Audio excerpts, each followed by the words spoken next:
This channel does not promote any violent, harmful, or illegal activities. All content provided by this channel is meant for an educational purpose only. সুবিচার এখনও অধরা। তিলোত্তমা স্মৃতিতে RG Kar medical কলেজে platinum jubilee বিল্ডিংয়ের সামনে ঠিক এই জায়গায় আবক্ষ মূর্তি বসাচ্ছেন জুনিয়র চিকিৎসকেরা।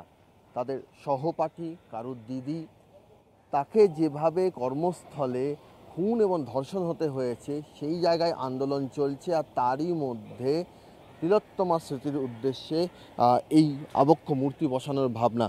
কিঞ্জল, কোন জায়গার থেকে এই ভাবনা?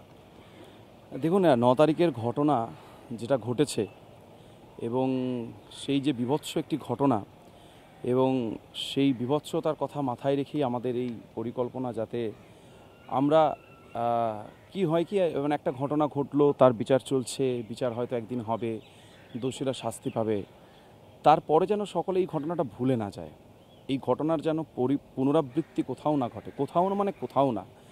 এবং এখানে যারা যারা আসবেন, যেহেতু এটা একটা একাডেমিক বিল্ডিং, বিভিন্ন প্রফেসররা সবাই আসেন, তো স্টুডেন্টরা আসে, যারা নতুন স্টুডেন্ট ঢুকছে, তাদের যেন এটা মাথায় থাকে যে এই ঘটনা, এরকম একটি ঘটনা আরজিকরে ঘটে গিয়েছিল এবং তার পরিপ্রেক্ষিতে ক্রাই অফ দ্য আওয়ার, সেই বিয়েতে আমরা এই আবক্ষ মূর্তিটা এখানে স্থাপন করছি।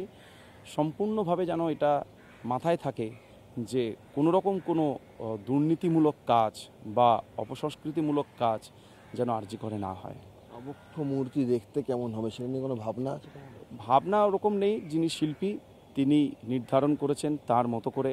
আমরা বলেছিলাম দেখুন, যাতে অভয়ার মানে সরাসরি যে মূর্তি সেইটা যেন না হয়, প্রতীকী কিছু করার, তো উনিও তো সেটাই চেষ্টা করেছেন। শিল্পী কোথাকার? ওনার নাম হচ্ছে অসিত সাই, মেদিনীপুরে ওনার বাড়ি, পশ্চিম মেদিনীপুরে বাখরাবাদ জায়গাতে ওনার বাড়ি। উনি তৈরি করেছেন এবং কালকে মহালয়ার দিন আমরা এই মূর্তিটি মানে উন্মোচন করব আর কি। মিছিল শুরুর আগে? হ্যাঁ, মিছিল শুরুর আগে।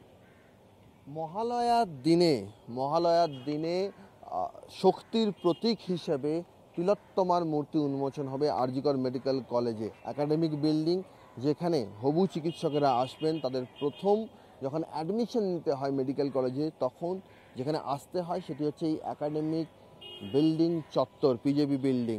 এবং সেখানে আসার সময় তিলোত্তমার সঙ্গে কি ঘটেছিল তা যাতে প্রতিটি চিকিৎসক পড়ুয়ার স্মৃতিতে একবার তরতাজা হয়ে ওঠে এবং তারা যাতে তিলোত্তমাকে কোনো দিন যাতে না ভোলেন, সেই কারণে এই জায়গাটিকে বেছে নেওয়া হয়েছে। ক্যামেরায় মাখন পাত্রের সঙ্গে সৌরভ দত্ত, টিভি9 বাংলা, কলকাতা।